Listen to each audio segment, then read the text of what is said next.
business expenses should be ordinary and necessary considering the type of business you're in. So I have here a picture of what I think is a high-end Tesla. So probably a couple $100,000 worth. Is that right? Does that look? Now, no one here said they wanted to be a dog walker. But if you were a dog walker, would a Tesla automobile like this be an ordinary and necessary expense? Who says yes?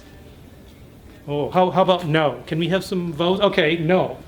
What if you were walking dogs for Hollywood celebrities? Would that change it at all? Probably not much. But we had to think about it a little bit. So that is what I'd like to suggest to you.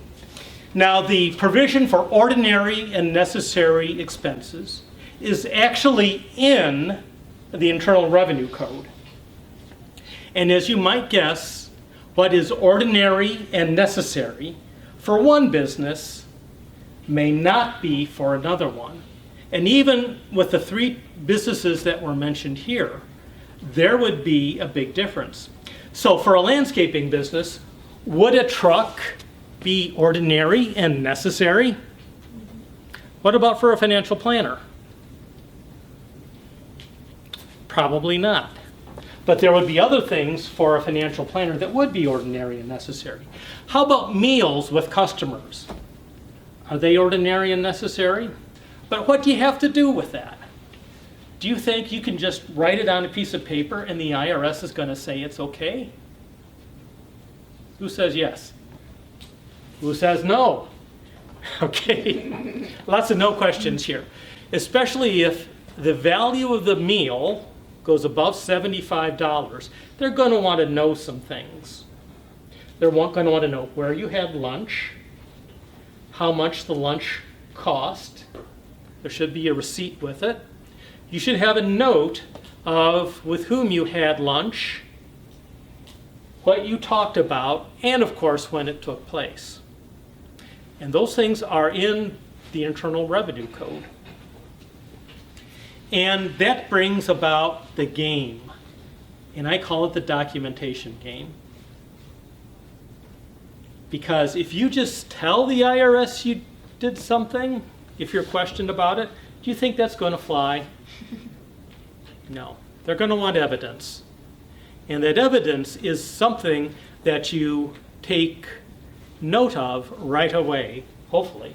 Let's advance another slide, Chris. And that goes to the thought that the value of any business, whether it's landscaping or financial planning or tax practice, is in its systems. One of the systems has to be keeping track of this information. And if you have a good system for collecting the information about the time you make an expense, it's going to help out a lot because those hard decisions are going to be made right after the meal in that case. Now here we have some people in a nice, neat office with a computer system. That's obviously a good implementation of a system. But frankly, it wasn't that long ago that offices had lots of paper files like that. And the cost with either could be ordinary and necessary. I want to leave you with the thought that one of the key systems for the success of your business is going to be how you keep track of expenses.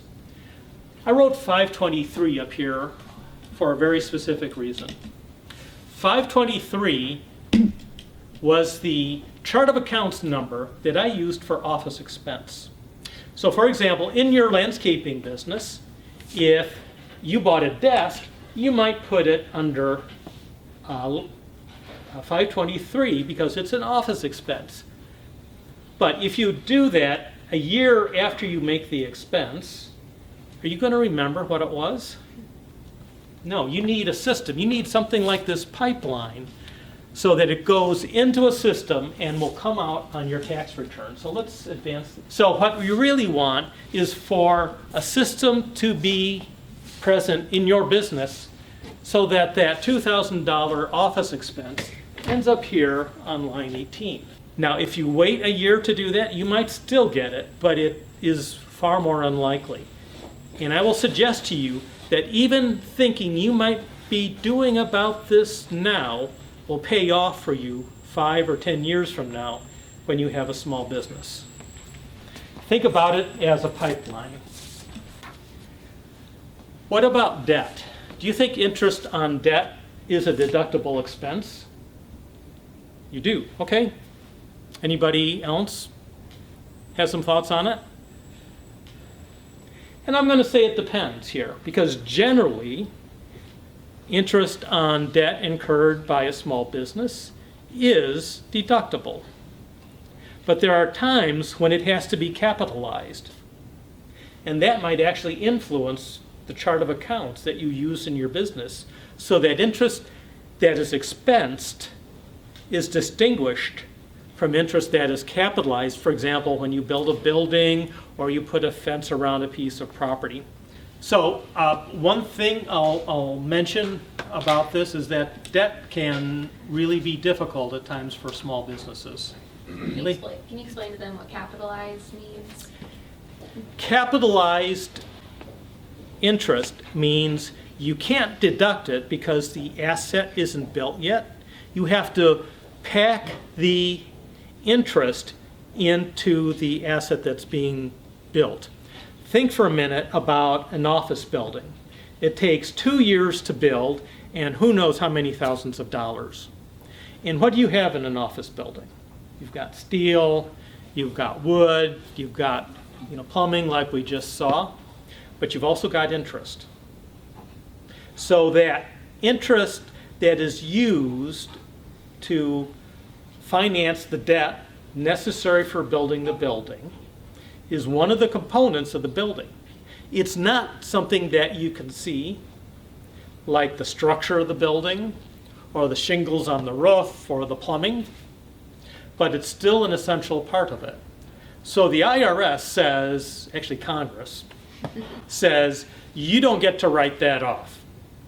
You have to consider that as a part of the building and then depreciate it or recover the cost of it over the 39 years if it's a commercial building, or 27 and a half years if it's a residential rental property. So that's one of the little tricks with interest, but it also illustrates why it depends on the nature of the business that is involved.